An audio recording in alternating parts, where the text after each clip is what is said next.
Salut les loulous, j'espère que ça va. Alors aujourd'hui, on va parler d'un sujet que vous m'avez demandé plus d'une fois, clairement. Et c'est l'inspiration. J'adore ce micro. Alors l'inspiration.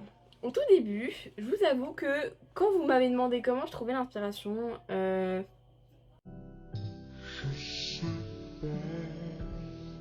aucune idée. Je sais pas. Mais, en réfléchissant, j'ai fini par trouver. On va l'éteindre, vaut mieux, sinon je vais trop jouer avec.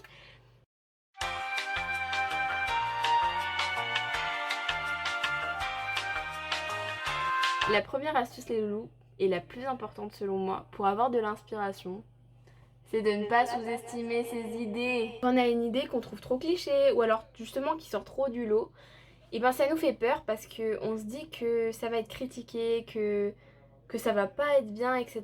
Et c'est justement là qu'est le problème. Si vous avez une idée, et bien tentez-la. Regardez les plus grands écrivains. Pourquoi ils sont connus aujourd'hui? Parce qu'ils ont osé le faire, ils ont osé tenter les choses, ils ont osé exposer leurs idées, même si elles étaient différentes, même si elles ont déjà été utilisées, même si, en fait, même si, voilà, tout simplement, même si. Vous voyez, des fois, quand vous lisez deux livres, qui sont pourtant, des fois, il y a des livres qui sont quand même très similaires au niveau de la trame, l'intrigue, etc. Vous ressentez pas le même sentiment, vous ressentez pas... Je sais pas, il y a ce petit quelque chose dans les deux livres qui fait que bah, il vous plaît, il vous touche, il est beau en fait. Et c'est quoi ce petit sentiment? C'est vous, c'est l'écrivain.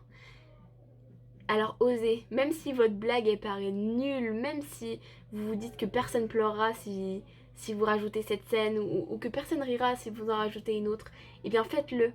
Parce qu'il y aura toujours des gens pour apprécier et ne pas apprécier et c'est pas grave. Si vous prenez une idée que vous aimez moins, mais qui correspondrait plus à votre public, qu'est-ce qui va se passer? Vous allez écrire avec moins d'envie, avec moins d'amour. Et c'est trop dommage, je trouve ça trop triste, vraiment. Donc, si vous avez une idée, là tout de suite, vous mettez pause à cette vidéo et vous allez l'écrire. Conseil numéro 2.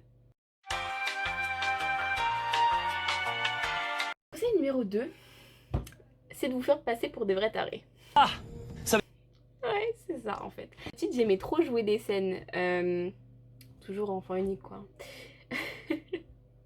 J'aimais trop jouer des scènes, j'aimais trop être devant mon miroir et essayer de faire des petits rictus, des petites expressions faciales qui montrent certaines émotions. Et parfois se mettre devant le miroir et essayer de répondre comme si vous étiez votre personnage et de réagir comme si vous étiez votre personnage, je vous jure ça vous inspire de fou parce que les rictus de votre visage, ils sont naturellement là, vous allez réagir vraiment comme si c'était vous.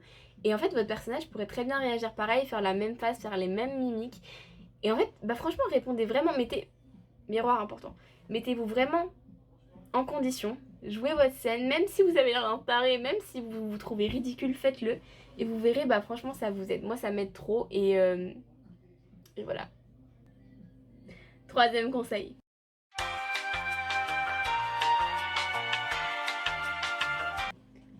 Faites une pause. si vos neurones là ils sont en train de disjoncter, si vous en avez marre, si vous trouvez pas, faites une pause, c'est pas grave, faites une pause, vous n'êtes pas obligé de vous casser la tête pour trouver quelque chose. Et justement, allez voir vos amis, votre famille, et ce que je fais souvent avec ma grand-mère qui d'ailleurs, je sais pas comment elle me supporte. C'est pas que j'en ai marre, mais je suis un peu fatiguée. Ce que je fais souvent, c'est que je demande à mes amis ou à ma famille, vous n'êtes pas obligé de dire que ça vient de votre histoire, hein. Je leur expose la situation dans laquelle est mon personnage et je leur demande comment ils réagiraient. Vous savez, c'est un peu comme une sorte de miroir, sauf que bah, pour le coup, ça vient de quelqu'un d'extérieur et c'est cool aussi. Et en fait, bah, je lui demande et la personne me dit, ah bah moi je dirais ça, je ferais ça, etc. Et en fait, ça m'inspire. Vraiment, ça m'inspire parce que je me dis, ah ouais, j'avais pas pensé à ça en fait. Faire une pause aussi, ça vous permettra d'observer ce qui vous entoure et de trouver aussi l'inspiration.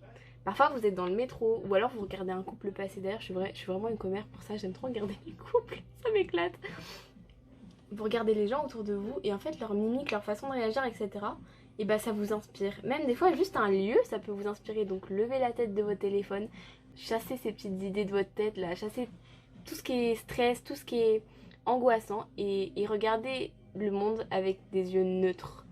Regardez les choses, observez les choses et vous aurez de l'inspiration. Ça peut paraître bête mais je vous jure que ça marche.